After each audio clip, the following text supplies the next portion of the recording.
Dear learners, welcome to the course MS-017 Challenges to Sustainable Development. In the last few weeks, we have learned about the basics of climate change and its impact.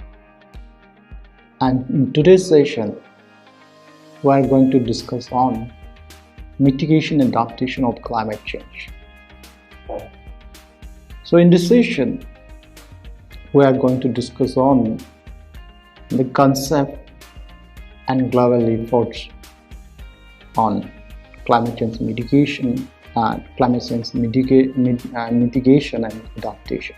When we look into the impact of climate change, as per one of the publication by World Meteorological Organization in the year 2017, that summarized the state of climate change in that year, that is 2017, on climate extreme events and related impacts on that year.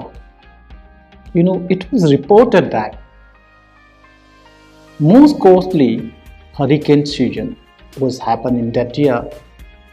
Heavy rains, deadly landslides in some part of the world was there. And second year of major bleaching in the Great Barrier Reef was evidenced in the year 2017. More than 14 millions of people were affected by floods in Asian countries. And again, if you look into the impact of climate change on agriculture, that have impact more than approximately about 26% of the damages and losses in agricultural sector are because of climate related disasters. There was extreme heat waves. Approximately about 50% of the world extreme wave in this year or in 2017 was because of climate change related. More than 892,000 drought-related internal displacement was in Somalia only. And beyond that, we have seen it was evidence with destructive wildfires around the world. So this is what we can we aware about the impact of climate change on socio-economic, environmental and different components of the living planet. Then what we have to do? So the option with us is mitigating this global phenomenon, climate change, and try to adapt the changing climate. Then, what is mitigation? The Intergovernmental Panel on Climate Change defines mitigation as an anthropogenic intervention to reduce the sources or enhance the sink of greenhouse gases.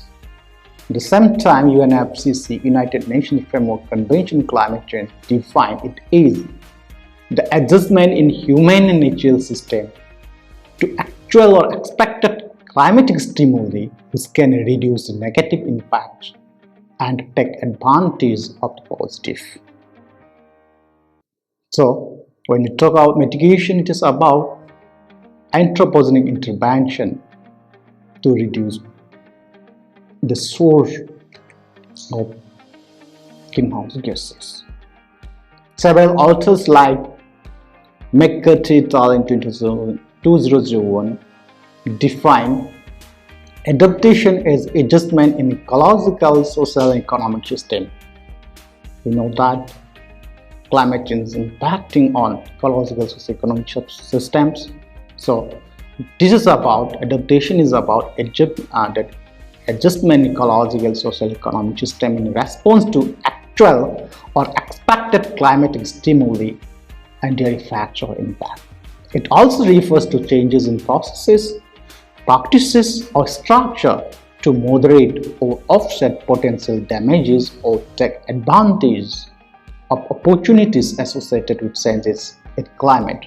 Further, it involves adjustment to reduce the vulnerability of communities, regions, or activities to climatic change and variability. Another that academics researchers et al. In 2007, his team defined adaptation as an adjustment to reduce vulnerability, enhance resilience in response to observed or expected changes in climate and associated extreme weather events. We know about the impact of climate change. We have learned those things in the previous section.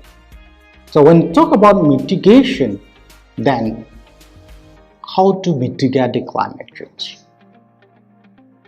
It's about reducing greenhouse gas emissions, its sinks and other solution, right? And if you look into United Nations Framework Convention on Climate Change, you will see that biology is central to the goals of mitigation and biology. This is mitigation of climate change. In its Article 2 of the Convention, it's that stabilization of greenhouse gas concentration in atmosphere at a level that would prevent dangerous anthropogenic interferences with the climate system. Such a level should be achieved within a time frame sufficient to allow ecosystem to adapt naturally to climate change, to ensure that food production is not threatened, and to enable economic development to proceed in a sustainable manner. So the point why I was mentioning, and the UNFCCC is saying that biology is central to the agreed goals of that climate change mitigation is, when we have evidence that climate change, when we're talking about sustainable development, then we have to aware about that impact of climate change at different level. When we talk about the impact of climate change at different level, I know when we are talking about the development, sustainable development, we have to aware about those impact from biological point of view. So to mitigation of climate change, when you talk about this mitigation, how to mitigate that? Few of the approaches or few of the concepts we have to aware is one is stabilizing atmosphere greenhouse gas concentration, and the another is energy efficiency. We are using energy. You have to improve the efficiency of energy utilization, and we need to shift towards renewable energy sources. Then there is a need for the end of oil era. We know that carbon dioxide is the major impact on climate change, and we need to get back carbon dioxide to its sink. So if you look into detail about stabilizing forces, stabilizing atmospheric greenhouse gas concentration, we know that stopping climate change means it requires more than what we're talking about reduction of emission. That's why we need to stabilize atmospheric greenhouse gas concentration. In the absence of large new additional sinks for carbon dioxide and other greenhouse gases, that it's equate to stabilization of that is equate to reducing emission nearly to zero. So in turn, when you talk about near zero emission, it means that the complete transition of world's energy supply to renewable sources. That is, when we talk about renewable sources, it's talk about non-carbon dioxide emission, means they do not emit carbon dioxide. To achieve that is a huge task, and it needs to be a complete in different stages. And we know that global policy discussion have measures focus on stabilization of atmospheric greenhouse gas concentration at or below 550 ppm. Then what is 550 ppm?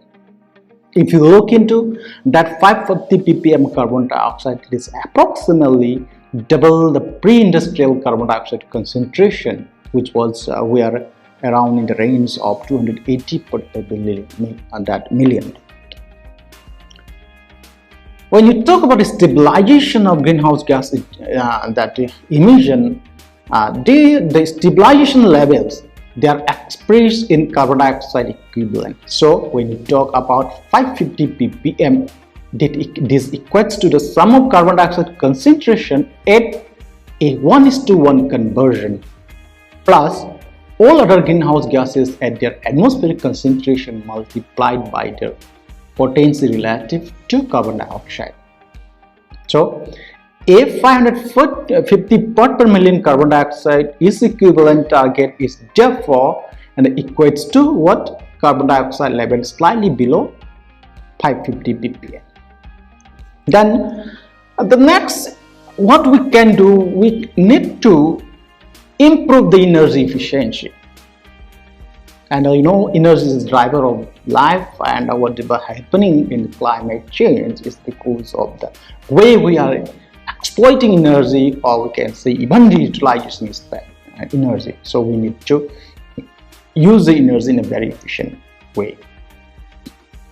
Since the largest immediate emission reduction, it may come from the application of energy efficiency technology. So we need to convert high efficiency, energy utilization, like we need to have that light bulbs into high efficiency light bulbs, what we are talking about, LED, improving energy efficiency of buildings and better fuel efficiency in cars. This all can provide substantial and immediate energy saving with existing technology. So the point is, we need to improve the efficiency of our energy utilization and use. When you talk about energy, we know that the global stock of that fossil fuel is very limited. On the other hand, we know use of this fossil fuel have negative impact. What we're talking about increases carbon dioxide. So we need to shift towards for when we talk about energy use, or then we need to shift towards renewable energy sources like geothermal energy, hydropower, then biofuel. Though they have some limitation, but it's better to utilize.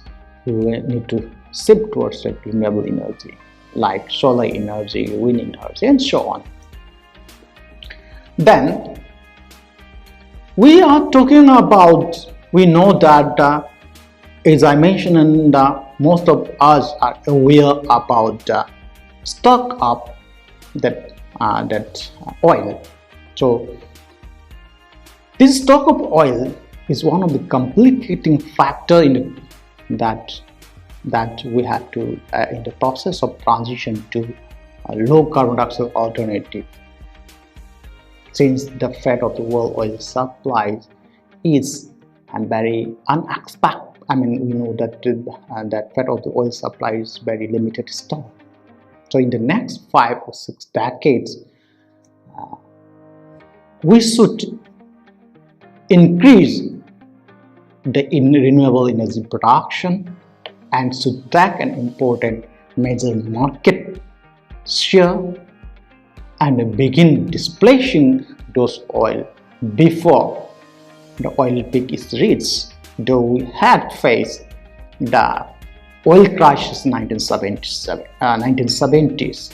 So this end of oil might help in prolonged oil supply and create a smooth energy transition to climate-friendly alternatives. What we're talking about renewable energy sources. Then, getting back of carbon dioxide, we know that once carbon dioxide is released to the atmosphere, it is much more difficult to capture and sequester. but it is possible using adsorption techniques similar to those used to remove carbon dioxide at the source. For example, some technologies that recover carbon dioxide are already there, like then fast, that is free air sequestration technology, though it has some limitation. On the other hand, we're talking about planting more trees sequester the carbon. So in that way, we can implement a number of technology to get back those released carbon dioxide. Then, when we talk about, let us have a quick look into the historical framing of climate change adaptation thinking. We know that how we have to adapt to climate change, what we have discussed so far about changing that energy use pattern and behavior. Let us have a quick look into the historical framing of climate change adaptation in the way what we're thinking. During 1970s till early 1980s, and few organizations and academics like Club of Rome, they have some question was asked by themselves into the world that what are the ecological limits to human development and growth? How can we respond to climate change? What sort of impact can systems sustain? Will system adapt automatically? Then approaches what in that time 70s and early 80s what we got was the individual adaptation mechanism. Again, in late 1980s, we know about how IPCC was started, global and that international politics and on climate change policy. If we look into that in 1980s, that advisory group on greenhouse gases, that intergovernmental panel on climate change, the major question was that what will be the impact? How much adaptation are society and ecosystem capable of? How much can ability to adapt offset to mitigate? Well, then the answer is probable approach is ecosystem adaptation. Then it started with early 1990s, that is when IPCC was formed, and when INC Intergovernmental Negotiation Committee started to work on. The major question was, is mitigation more important than adaptation for responding to climate change? Mitigation adaptation is alternative to responding to climate change? And that way, the answer was that we need a global common effort. That's United Nations Framework Convention on Climate Change was constituted.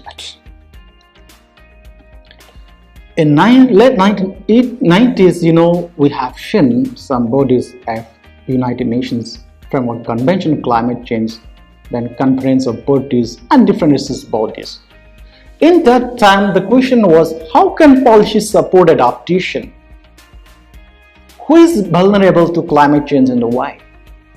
Climate change will occur, then adaptation will be necessary. So when we talk about adaptation, there is a close link between adaptation and development. And so the answer is vulnerability and infectious when require, then we need to have adaptation policies. And from early 2000 onwards, then we have UNDP, we have Global Environment Facility, then World and other donor agencies, different research bodies, IPCC, different reports. On that major focus of this question were what constitutes adaptive capacity? How can adaptation be integrated into existing sustainable development plan? What is the need to mainstream adaptation? How can adaptation policy be designed? As the answer is development policy program and project by multi-layer lateral, multilateral, bilateral donor agency was started. Then institutional setting for adaptation under the UNF triple C was happened. Then under financial institution, adaptation fund was created, least developed countries fund. Then special climate change fund and green climate funds are covered under financial institution setup. Then under the constitutional bodies, least developed countries expert group and adaptation committee are also constituted. So when we realize that, why the adaptation will become one of the major focus, and we know that adaptation is the adjustment to reduce the vulnerability of community, region or activities to climatic change and variability. On the other hand, we know that adaptation is considered as useful tool along with mitigation because there is certainly irreversible impact of the climate change that cannot be totally avoided due to the past emission of the greenhouse gases. And adaptation is a anticipatory and a precautionary and is more effective, less costly and also sustainable than forced and reactive adaptation. The potential impact of the climate change, that may be more severe than the current estimates what we suggest as irreversible impact if we do not follow adaptation strategy. On the other hand, several million people are already exposed to different social phenomena like poverty, means livelihood issues like poverty. Again, this poverty, this also have the climatic risks, and this kind of issues will have a non-linear and harder impact on their livelihoods. Right? When we talk about climatic risks on those people, for them, climate change is happening. They have to cope with all what is happening around them. So the immediate benefit which can be gained from is the better adaptation to climate variability in extreme atmospheric events, and also by removing maladaptive policies and practices. And so there are strong demands from the vulnerable developing nations to increase their resilience capacity through international responses in the form of adaptation. But if we look into what is happening with the process of and approach of adaptation to climate change, it is clouded in uncertainty. Because adaptation strategies require long-term horizons, which may not be popular with government systems, which prefer to focus on short time frames and quick fixes. So a focus on adaptation, which we can perceive is an acknowledgement of allocating scarce public resources to a threat that is not perceived as imminent. Accordingly, due in part of insufficient infrastructure, climate change policy has so far largely focused on mitigation, and despite the crucial need to incorporate adaptation. The point is that why we are more focusing on mitigation than adaptation. This reason behind that. And we know that when you talk about adaptation, it follows precautionary principles. Because if we aim to incorporate a sustainable development strategy to protect both human and natural habitat that addresses climate change impacts and how we adapt to those impacts, that is more fundamental if you have to live with climate change. On the other hand, it will also help in mitigating the climate change. The same way, in other way, unlike mitigation, adaptation is most appropriately implemented at a local level, where the specific realities of climate change occur depending on a variety of factors like climatic and geographical differences, governance system, housing facilities, public infrastructure, resource accessibility, as well as the incorporation of traditional local knowledge in decision making. So, what is the difference between mitigation and adaptation? In this table, you see here that when we talk about mitigation, it reduces all impacts of climate change, thus reduce the adaptation challenges. On the other hand, adaptation is very selective and take advantage of positive impacts and reduce negative ones. And when we implement mitigation mechanisms or approaches, the benefit can be observed at a global level. In case of adaptation, we'll see the local scale benefit but difficult to express in single matrices. The benefits of mitigation carried out today will be evident in several decades when you talk about mitigation. But in case of adaptation, we'll see you will be able to measure those benefits that observe immediately. So if you want to, in case of mitigation means if you want to follow the mitigation mechanism, which is very natural, we have to follow that also. That needs international agreement and national public policy.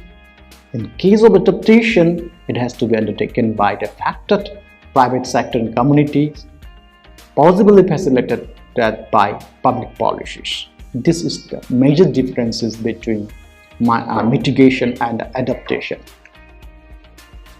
Then, if we look into the United Nations Framework Convention on Climate Change efforts towards this mitigation and adaptation strategies, what we have done so far. We know that the core objective of the United Nations Framework Convention on Climate Change has always been to limit dangerous anthropogenic interferences with the global climate system. And for many years, it is revolving as a central focus around mitigation of greenhouse gas. And over the last few years, more than 25 years, there have been a seismic shift in how emission reduction are distributed between states under the United Nations Framework Convention on Climate Change. In the Kyoto Protocol, the focus on mitigation commitments track the annex division that tethered to the 1990 baseline. This was changed when Paris Agreement was convened in 2015 to represent more global ambition, whereby all states they make contribution to mitigation with adaptation finance also raising in prominence, and that non-party stakeholders are called upon to contribute to this goal as well. Means in the beginning of the global efforts through UNFCCCs, it was talking about mitigation, but after Paris Agreement, it is not about mitigation, but with also major focus was also towards adaptation finance, also included as one of the major focus to fight climate change. Although the Kyoto Protocol set the goal of reducing Annex 1 country, that is industrial country, of greenhouse gas emission by 5.2% from 1990 level by 2012, the Paris Agreement set a global ambition goal of holding the increase in global average temperature to well below 2 degrees centigrade above pre-industrial levels, and it also pursues efforts to limit it to 1.5 degrees centigrade. Additionally, it was noted that global emissions should be peaked as soon as possible. If you look into Article 4.1 of the UNFCCC, so that a balance could be maintained by the end of the century between greenhouse gas sources in a sink that could capture and store emissions such as forest and ocean. That's why we're talking about when we talk about capturing the released carbon dioxide.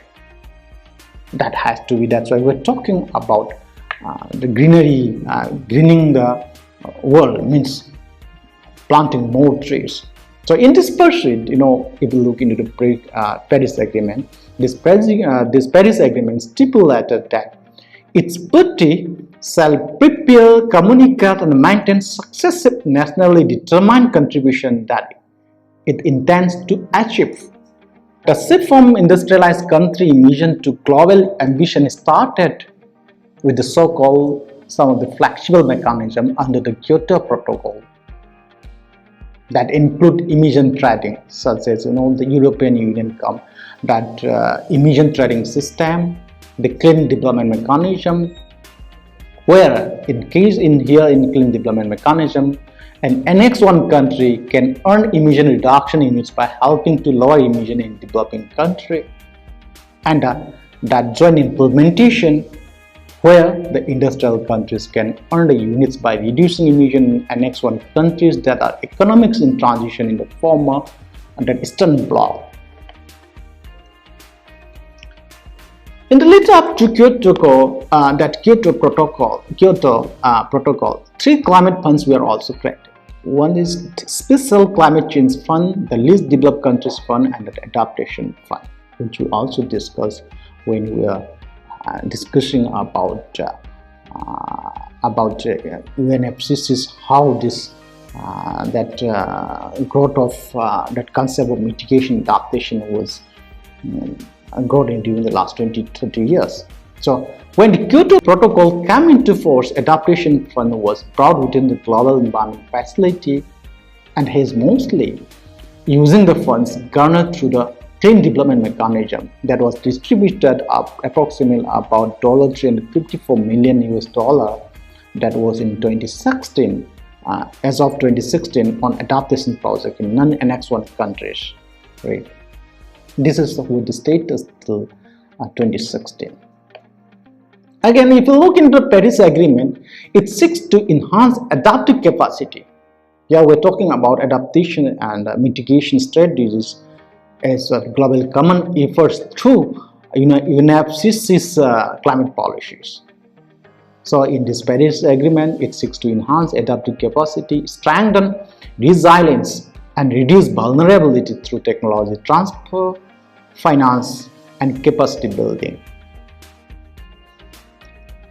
This Paris Agreement also sets in motion a series of global stop tax and a transparency framework to track progress on adaptation efforts. Finally, the Paris Agreement Decision 1 CP21 means COP21 agreement highlights the need to mobilize stronger and more ambitious climate actions by all parties and non-party stakeholders, including civil society, the private sector, financial institutions, cities and other subnational authorities, local communities, and indigenous peoples. It is now widely recognized that the first consumption of fossil fuel and ensuing emission are and will continue to heighten vulnerability. So it is very difficult to predict how the climate will respond to estimate overall cost and the benefit or effectiveness of policies to limit greenhouse gas emissions or to predict the socioeconomic and demographic shifts. That's about population growth, education attainment, awareness, etc. on and how society will take. So thus, beyond that, in addition to mitigation, there is need to incorporate adaptation strategies, and it is very evident. It is also very evident to see that when we talk about mitigation, we have to incorporate adaptation. Summarizing all what we have learned about the concept of mitigation and adaptation in international journey, till today, what we can summarize is that mitigation is widely discussed and successfully applied in various contexts at the international, national, regional, local, and even individual levels. Mitigation includes technical and infrastructural investment, renewable energy implementation, to reduce climate change and improve energy security, as well as improving energy efficiency. And these mitigation measures can be expansive at the policy or private industrial level, like incorporating clean development mechanism or technology transfer, or at the individual behavioral level with private citizens opting for bicycle transport or turning off a light, which we're following. So despite all this, Seemingly different level in which adaptation and mitigation strategies operate, they are inherently interlinked. Few of the authors like McKibben Wilcox in 2000, they give a picture of the interaction between these two responses, which it is mitigation climate change, adaptation and mitigation to climate change. They stated that it is equivalent to the decision to wear seat belts versus installing anti-lock brakes in a car. When anti-lock brakes reduce the likelihood of an accident, means mitigation, whereas seat belts prevent catastrophe if an accident occurs, adaptation. So with both options available, few would choose only one as both have reduced the risk of injury. As such, synergies exist and should be heightened between mitigation and adaptation, supporting its strategies simultaneously. So mitigation is the adaptive strategies require actions at many levels: international, national, local, individual, and it should involve actors from the public and private sector as well as educational institutions, NGOs, international organizations. So these are few of the references. I suggest for your further reading. Also, I defend on these references for my presentation. Thank you very much.